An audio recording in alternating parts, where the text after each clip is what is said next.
परवा। बोलिए प्रेम से श्री सद्गुरु महाराज की जय। श्री सद्गुरु महाराज की जय। आदरणीय परम श्रद्धे पूज्य स्वामी पंचानंद जी महाराज, स्वामी परमानंद जी महाराज एवं समस्त वंदनीय साधु समाज के चरणों में नमन। सत्संग हम क्यों करें? सत्संग करने की आवश्यकता हमें क्यों है? आपने सुना, हम लोगों का जो मूल ग्रंथ है, हम लोगों का जो सबसे श्रेष्ठ ग्रंथ है वेद, जिसको अपने यहाँ वेद भगवान कहते हैं, उनका आदेश है, उनका उपदेश है, यदि हम ईश्वर का दर्शन करना चाहें, ईश्वर को पाना चाहें, उनको देखना चाहें, तो वेद भगवान कहते हैं सबसे पहला काम करिए सत्संग। बुद्धि योग कहिए या सत्संग कहिए, एक ही बात है। वेद भगवान कहते सबसे पहला काम करिए सत्संग। जो सत्संग करेंगे उनको निश्चित रूप से ईश्वर का दर्शन होगा। सत्संग कहने का भाव है संत का संग करिए। सत्संग का भाव है संत का संग, और संत का संग कहने का भाव है जिन्होंने सत्य को पा लिया, जिन्होंने सत्य को देख लिया, सत्य स्वरूप परमात्मा का जिन्होंने दर्शन किया है, जो पहले दर्शन कर लिए हैं, जब उनका संग आकर हम भी करेंगे तो वो अपना अनुभव बता करके दर्शन करने का विधान, दर्शन करने की कला, दर्शन करने का उपाय हम लोगों को भी बताएंगे। इसलिए वेद भगवान कहते हैं कि पहले संत का संग करिए, तब आप ईश्वर का दर्शन कर पाएंगे। और अपने सदगुरु महाराज जी की वाणी आप पढ़िए, इसी बात को अपने सदगुरु महाराज जी ने दृढ़ा दिया। अपने सदगुरु महाराज जी कहते घटपट तिहु के पार में साईं बसे ही अंतरे। साईं कहते ईश्वर को, जो ईश्वर सब जगह विराजमान है, जो परमात्मा सब जगह रहते हैं, वो परमात्मा आप और हम सबके अंदर भी है। लेकिन दर्शन क्यों नहीं हो रहा है? तो सदगुरु महाराज जी कहते क्योंकि घटपट तिहु के पार। घट कहते भीतर को, पट कहते पर्दा को, तिहु का अर्थ होता है तीन। हम सबके भीतर में तीन पर्दा लगा हुआ है। ये बात सबको याद है, सब कोई जानते हैं। स्तुति वित्त रोज हम लोग करते हैं। अपने सदगुरु महाराज ने स्तुति वित्त हम लोग को रटा दिए हैं। घटतम प्रकाश और सौद पट त्रय, जीव पर है छाल है। अपने भीतर में अंधकार, प्रकाश और सब ये तीन पर्दे लगे हुए हैं।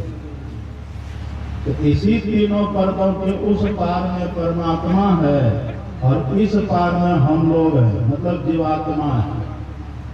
तीन पर्दा के इधर जीवात्मा और तीन पर्दा के उधर परमात्मा। अपने सदगुरु महाराज जी कहते हैं यदि उनका दर्शन आप चाहते हैं तो तीनों पर्दों के पार जाने के लिए, जो तीनों पर्दों से पार जाकर के ईश्वर का दर्शन किए हैं, एकदम वही बात हो जो वेद भगवान कहते, वही अपने सदगुरु महाराज जी कहते हैं। परमात्मा सो आत्मा जुदा रहे बहुकाल, दादू मेला करी दिया सतगुरु मिले दलाल। जीवात्मा आप और हम जो है सृष्टि के आदि काल से अलग अलग है। परमात्मा अलग है, जीवात्मा अलग है। ये अलग हम लोग कैसे हैं?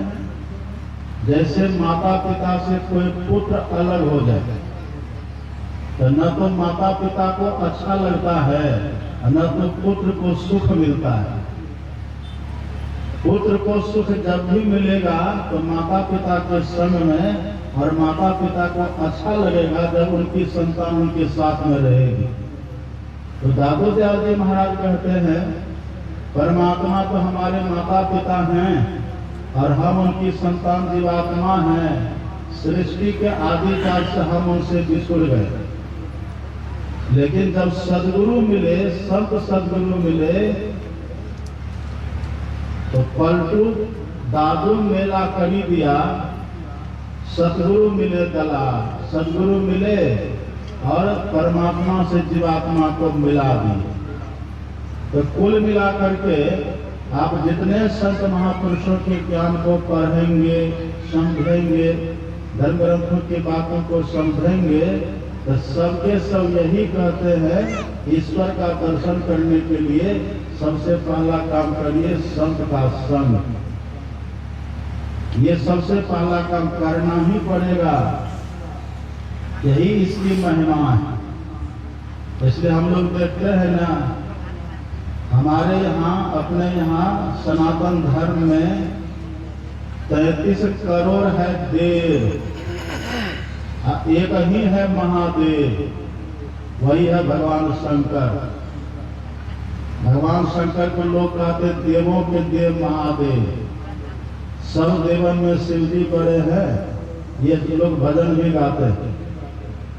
और भगवान शंकर को आप देखिएगा, बड़े विरक्त हैं, बड़े विरक्त भाव में रहते हैं। जहाँ तहाँ पहाड़ों में रह लेते हैं, पहनने के लिए बाघ का खाल, बाघ चर्म पहन लेते हैं। आभूषण के लिए भिक्षु का कुंडल बना करके, सांप की माला बना करके पहन लेते हैं। और शमशान में रहते भगवान शंकर, शमशान में रहते हैं, बाघ का खाल पहनते हैं, और अपने देह में कोई तेल साबुन पाउडर भी नहीं लगाते। शमशान में जो मुर्दा डलता है ना, चिता का जो भस्म होता है राख, भगवान शंकर वही लपेट लेते थे। लेकिन भगवान शंकर इतने विरक्त भाव में रहने के बाद भी एक बार राम भगवान का दर्शन भगवान शंकर को हो गया। राम भगवान जैसे भगवान शंकर को दर्शन दिए, तो राम भगवान ने भगवान शंकर से कहा कि भोलेनाथ, आपको जो जरूरत हो, जो आपको चाहिए, मुझसे मांग लीजिए। आपको जो चाहिए मुझसे मांग लीजिए।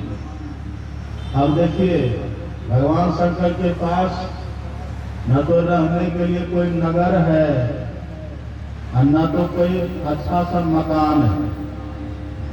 जहाँ तहाँ शमशान में रहते हैं, पहाड़ों में रहते हैं, कंदराओं में रहते हैं, पहनने के लिए कपड़ा नहीं, शमशान में रहते हैं। लेकिन जब भगवान राम ने कहा आपकी जो इच्छा हो, हम आपको सब कुछ देने के लिए तैयार हैं। हम त्रिलोकीनाथ हैं, हम वैकुंठाधिपति हैं, हम लक्ष्मीपति हैं। आपको जो चाहिए बोलिए, हम आपको सब कुछ देने के लिए तैयार हैं। तब भगवान शंकर ने क्या मांगा था? रामचरितमानस को जो पढ़ते हैं उनको याद होगा। शंकर भगवान ने कहा कि प्रभु, यदि आप मुझे देना चाहते हैं तो मुझे एक ही वस्तु दीजिए। कहा क्या? भगवान शंकर कहते बार बार वर मांगू, हरसि देहो श्रीरंग, पद सरोज अनपायनी, भक्ति सदा सत्संग।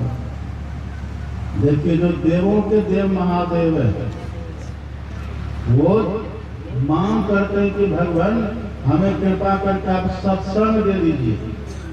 सत्संग की मांग करते हैं। और आप लोग यह भी जानते हैं, जब पार्वती माता ने भगवान शंकर से पूछा कि भगवान इस संसार में सबसे बड़ा लाभ क्या है, तब भगवान शंकर ने क्या कहा? गिरिजा संत समागम सम न लाभ कछुआन। लेकिन आप पढ़िएगा धर्म ग्रंथों को, आप पढ़ेंगे एक बार माता पार्वती गई थी बैकुंठ। अब बैकुंठ में रहती है लक्ष्मी महारानी। जैसे पार्वती गई बैकुंठ तो लक्ष्मी जी ने पार्वती को बैठने के लिए भी नहीं दिया। लक्ष्मी जी ने कहा क्या तुमको हम बैठने देंगे, क्या तुम्हारा सम्मान करेंगे, तुमको न रहने का ठिकाना न खाने का ठिकाना, तुम्हारा पति जहाँ तहाँ शमशान में रहता है, नरमुंड की माला सांप की माला पहने रहते हैं, बिच्छू को कान में फंसाए रहते हैं, ऐसे की तो पत्नी है जो भांग धतूरा खाने वाले हैं, तेरा क्या सम्मान करेंगे। ऐसा जब कहा माँ पार्वती को बड़ा दुख हुआ। माँ पार्वती के मन में होता है हम इनके यहाँ आए थे, अतिथि बने, अतिथि का लोग सम्मान करते हैं, लेकिन ये तो सम्मान करना दूर की बात रही, लक्ष्मी जी ने मुझे बैठने भी नहीं दिया। पार्वती माता को बड़ा दुख हुआ और लक्ष्मी जी ने दुत्कार दिया कि तुम्हारा कोई सम्मान मेरे यहाँ नहीं है। पार्वती माता बहुत दुखी हुई, वापिस चली जाती है कैलाश पर, भगवान शंकर से मिलती है, नमन करती है। भगवान शंकर ने पूछा कि देवी तुम्हारा चेहरा उदास क्यों है, तुम खिन्न क्यों लग रही हो, दुखी क्यों लग रही हो। क्या पार्वती कहती है कि क्या पूछते हैं आप, आपकी अर्धांगिनी मैं हूँ। ये बूढ़ी माता में जगह है, इसको पूजा कर रहे हैं। सीधा बैठे धूप रहे, आगे बैठे आगे बैठिए, बहुत सावधान होकर के, सोना हो तो पीछे चले जाइएगा। हम लोग सबको देखते हैं ना, सबको देखते हैं ना, नजर सबको पड़ते हैं, सोने वाले को देख के जैसे आपकी अर्धांगिनी हूँ, लेकिन आपने कोई व्यवस्था अभी तक नहीं करी। मैं गई थी बैकुंठ, लेकिन लक्ष्मी जी ने कोई सम्मान नहीं किया और यह कहकर के उसने अपमान कर दिया कि तू तो भिखारी की पत्नी है, भांग धतूरा खाने वाले की पत्नी है, न तो रहने की व्यवस्था, न तो पहनने की व्यवस्था, न तो खाने की व्यवस्था, ऐसे की तुम पत्नी है, तेरा क्या सम्मान करेंगे। ऐसा कहा। पार्वती माता ने जब सुनाया भगवान शंकर को, तब भगवान शंकर कहते अच्छा ऐसी बात है। तुरंत भगवान शंकर बुलाते हैं विश्वकर्मा को। भगवान शंकर देखिए पति धर्म निभाते हैं, पति का जो धर्म होना चाहिए पत्नी के लिए, भगवान शंकर बखूबी निभाते हैं। भगवान शंकर ने कहा कि देवी मैंने तेरा पानी ग्रहण किया है, तेरा हाथ मैंने पकड़ा है, मेरी तुम पत्नी हो, परवरिश करना मेरा कर्तव्य है। तुरंत भगवान शंकर ने विश्वकर्मा को बुलाया।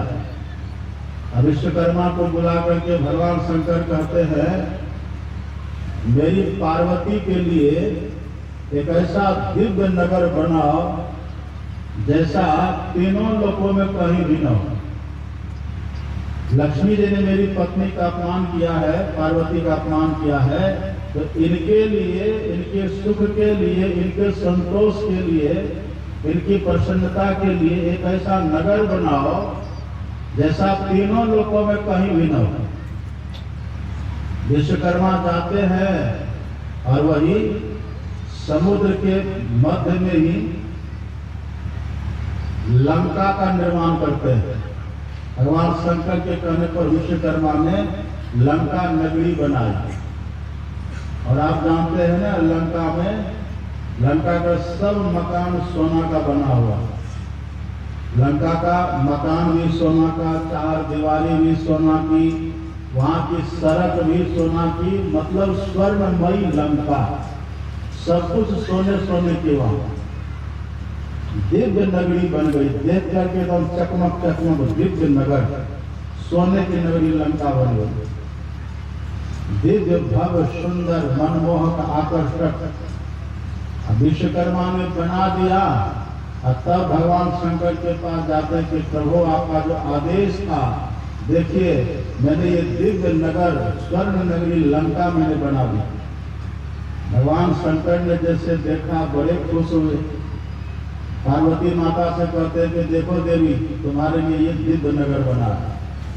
अब पार्वती माता ने जैसे देखा इतना अच्छा लगा उनको कि दौड़ी उसमें रहने के लिए। भगवान शंकर कहते ठहरो ठहरो, अभी मत जाओ उसमें, पहले उद्घाटन तो करवा लो। बिना उद्घाटन के घर में रहता है कोई? उद्घाटन पहले करवा लो। ठीक है, करवा लीजिए। अब भगवान शंकर मन में सोचते हैं उद्घाटन किससे करवाना है? कोई अच्छे साधु हो, कोई अच्छे महात्मा हो। अब देखिए भगवान शंकर खुद देवों के देव महादेव हैं, सबसे बड़े भगवान हैं, सबसे बड़े देवता है भगवान शंकर। और उधर जो पार्वती माता है, पार्वती माता ही 9 दुर्गा बनी है। पार्वती माता खुद है और 9 दुर्गा स्वरूपा है। फिर भी भगवान शंकर कहते हैं नगर का उद्घाटन करना है तो कोई साधु, कोई संत चाहिए, कोई महात्मा चाहिए जो घर का उद्घाटन करे। भगवान शंकर ने ये नहीं कहा कि हम खुद भगवान चलो रहेंगे या पार्वती देवी तुम खुद देवी चलो रहो, ऐसा भगवान ने नहीं कहा। ये प्राचीन परंपरा आपने यहाँ की। तब भगवान शंकर ने सोचा फिर किनको बुलाया जाए। वर्तमान समय में कौन ऐसा दिव्य साधु संत महात्मा है जो इस नगर का उद्घाटन कर सके? सोचते विचारते भगवान शंकर ने सोचा एक ब्रह्मा जी का पोता है, उसका नाम विश्वकर्मा मुनि। विश्वकर्मा मुनि आप जानते हैं वही रावण के पिताजी भी हैं। विश्वकर्मा मुनि चतुर्वेदी, चारों वेद का ज्ञान और ब्रह्मा जी का पोता और साधना में भी परिपक्व, ब्राह्मण कुलोत्पन्न, हर तरह से सुयोग, हर तरह से संपन्न, हर तरह से सुलक्षणों से संपन्न। भगवान शंकर ने कहा हम उन्हीं को बुलाएंगे इसका उद्घाटन करने के लिए। भगवान शंकर ने विश्वकर्मा मुनि को बुलाया, कहा कि महाराज देखिए ये दिव्य नगर हमने बनवाया है पत्नी पार्वती के लिए, इसका उद्घाटन कर दीजिए। ठीक है भगवान, आपका जैसा आदेश हम कर देते हैं। विश्वकर्मा मुनि जाते हैं, पूरे विधि विधान से उद्घाटन कर दिए और लंका के हरेक महल के कोने कोने जाकर के देखा। एकदम सुंदरता मानो टपक रही है, क्या आभा, क्या उसकी प्रभा, क्या आकर्षक, एकदम दिव्य भव्य मनोहर। उद्घाटन कर दिए और जब सब कुछ करके भगवान शंकर ने कहा कि लीजिए मैंने विधि विधान से कर्मकांड करके सब कुछ उद्घाटन का विधान पूरा कर दिया। भगवान शंकर बड़े खुश। तब भगवान शंकर कहते ठीक है, अब आपको जो मन करे महाराज जी मांगना हमसे मांग लीजिए। आपकी जो इच्छा हो, आप जो मांगना चाहें आप मांग लीजिए। जैसे भगवान शंकर ने कहा जो इच्छा हो मांग लीजिए, विश्वकर्मा मुनि के मन में लोभ हो गया, पंडित जी के मन में लोभ हो गया। जैसे कहा मांग लीजिए, तब विश्वकर्मा मुनि कहते ठीक है भगवान ये लंका नगरी ही हमको दे दीजिए, ये नगरी हमको दे दीजिए। जैसे हम किसी के घर में जाए उद्घाटन करने के लिए, सत्संग कर दे, सब कुछ कर दे, प्रवचन करके सुना दे, आरती कर दे, और जब वहां से चले तो घर वाला बोले कि बाबा क्या दे विदाई में, हम कह दे घरे दे दीजिए तो अच्छा लगेगा? वही हुआ वहां। भगवान शंकर ने कहा मांगिए जो मांगना हो। विश्वकर्मा मुनि ने कहा कि लंका ही दे दीजिए हमको। अब जैसे कहा लंका ही दे दीजिए, भगवान शंकर ने कहा ये तो हम फंस गए, ये बनाए थे पार्वती के लिए, अब मांग रहा है ये। हमने कहा दिया कि जो मांगेगा वही दे दूंगा। अब यदि इनको हम दे देते हैं तो पार्वती दुखी हो जाएगी, क्योंकि उनके लिए बनी है नगरी। और यदि उनको नहीं देते हैं तो मेरा वचन भंग होगा, असत बोलने का, मिथ्या बोलने का हमें पाप लगेगा। अब दो तब भी अधर्म और नहीं दो तब भी अधर्म। भगवान शंकर मानो संकट में, धर्म संकट में पड़ गए। देते हैं तो पार्वती नाराज होगी और नहीं देंगे तो महात्मा नाराज होंगे। असत बोलने का पाप मुझे भी लगेगा, धर्म संकट। अब क्या कर, भगवान शंकर सोच ही रहे थे, लेकिन माता पार्वती है ना, माता पार्वती धर्म पत्नी है। याद रखिएगा, एक होती है पत्नी और एक होती है धर्म पत्नी। पत्नी किसको कहते हैं? पत्नी कहते हैं जो पति की प्रतिष्ठा को मिट्टी में मिला दे। पत्नी कहते जो पति को पतित करे, वो पत्नी है। और धर्म पत्नी किसको कहते हैं? अपने यहाँ धर्म पत्नी कहने का रिवाज है। धर्म पत्नी कहते हैं जो पति के धर्म की रक्षा करे, जो पति के पद की रक्षा करे, जो पति की प्रतिष्ठा को बचा ले, जो पति को अधर्म के रास्ते से हटा करके धर्म के रास्ते में लगा दे, उसको कहते हैं धर्म पत्नी। तो माता पार्वती साधारण नहीं है, धर्म पत्नी है। जैसे माता ने देखा कि मेरे पतिदेव धर्म संकट में है, यदि ये नहीं देंगे तो वचन भंग हो जाएगा इनका, और ये महात्मा ब्राह्मण देवता ये नाराज हो जाएंगे। पार्वती माता ने भगवान शंकर को देखा, कहते भगवान आप क्यों खिन्न हैं? कोई बात नहीं, आप ये लंका नगर दे दीजिए इसी ब्राह्मण को, दे दीजिए इसी महात्मा को। जैसे पार्वती माता ने कहा दे दीजिए, भगवान शंकर बड़े खुश हुए, बड़े प्रसन्न हो गए और वो दे दिए विश्रवा मुनि को।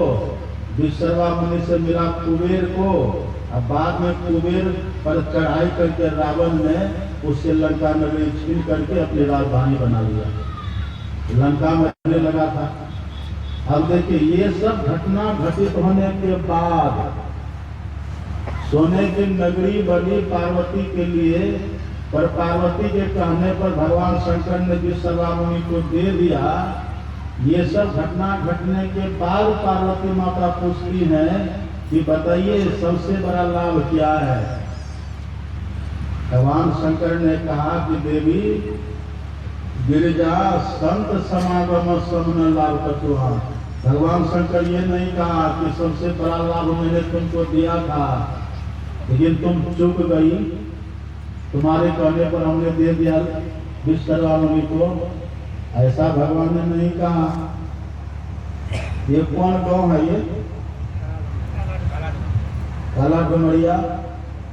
यदि काला डुमरिया में किसी के घर में एक सोना का ईटा हो जब 5 किलो वाला, तो सीधा चलेगा सड़क पर? सीधा चलेगा?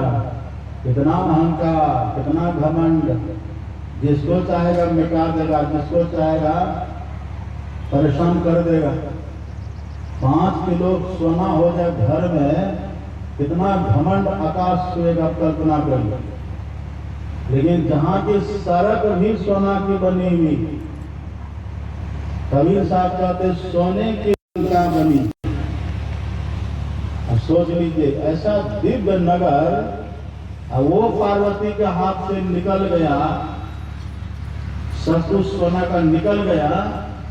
लेकिन भगवान शंकर ने यह नहीं कहा कि सबसे बड़ा लाभ लंका हमने तुमको दिया था, लेकिन तुमने अपने लाभ को हाथ से छोड़ दिया, ऐसा भगवान ने नहीं कहा। क्यों ऐसा भगवान ने नहीं कहा? क्योंकि सोने की नगरी लंका मिल जाने के बाद भी ईश्वर का दर्शन होगा? होगा ईश्वर का दर्शन? नहीं होगा। कितना भी धन मिले, कितना भी बड़ा पद मिल जाए, ईश्वर का दर्शन होगा? ईश्वर का दर्शन पद से नहीं होता, ईश्वर का दर्शन धन से नहीं होता। अब बड़े बड़े तीर्थों में जाएंगे तब दर्शन होगा। कबीर साहब कहते हैं, कोटि कोटि तीरथ करे और कोटि कोटि करी धाम, और जब लग संत न सेवई सरे नहीं एको काम। अब करोड़ों करोड़ों तीर्थ में चले जाइए, करोड़ों करोड़ों धाम का दर्शन करिए, लेकिन जब तक संत का सेवन नहीं करेंगे, जिन्होंने पहले भगवान का दर्शन कर लिया है, जब तक उनका संग नहीं करेंगे, कबीर साहब कहते तब तक कुछ काम आपका सिद्ध नहीं होगा। ईश्वर दर्शन से संबंधित कोई काम नहीं होगा। मथुरा जावे द्वारिका, भावे जा जगन्नाथ, साधु संगति हरि भजन बिनु कछु न आवे हाथ। इन सब बातों को सुन करके समझ करके लगता है कि सत्संग की कितनी महिमा है। बिना सत्संग के ईश्वर का दर्शन नहीं। और अपने गुरु महाराज की वाणी सुन रहे थे ना पाठ में, आपने सुना होगा, अपने सदगुरु महाराज जी कहते हैं, नित प्रति सत्संग कर ले प्यारा, और तेरा कार सरय सारा। सरय सारा, सारा किसको कहते हैं? आगे देखिए कितना अच्छा कहते हैं, सार कार्य को निर्णय करके भर चेतन धारा। सार कार्य को निर्णय करके, सार कार्य क्या है? सत्संग में इसका निर्णय होता है, इसलिए इसको बुद्धि योग कहते हैं। बुद्धि मतलब निर्णय करने की शक्ति। संत महात्मा के संग करेंगे, संत महात्मा के पास जाएंगे तो विवेक होगा। बिनो सत्संग विवेक न होई, राम कृपा बिनो सुलभ न सोई। विवेक होता है, और जब विवेक होता है तब ये निर्णय करने की शक्ति होती है कि वास्तव में सार क्या है, सार किसको कहते हैं। अपने सदगुरु महाराज जी से मानो किसी ने पूछा हो कि सरकार आप जो कहते हैं सार कार्य का निर्णय करके, ये सार कार्य कहते किसको है? सार का भाव क्या है? आप पढ़िएगा पदावली में, अपने सदगुरु महाराज जी सार किसको कहते हैं। गुरु महाराज जी ने कहने की कृपा की, ब्रह्म ज्योति ब्रह्म ध्वनि को घरी घरी ले चेतन आधार, तन में पिल पांचों तन पारा, जा पाओ प्रभु सार। प्रभु सार, प्रभु मतलब परमात्मा, परमात्मा ही सार है। तो जो सत्संग बराबर करते रहेंगे, सत्संग सुनते सुनते करते करते उनके भीतर ये तय हो जाता है, निर्णय हो जाता है कि वास्तव में भगवान ही सार है। अब तब उनके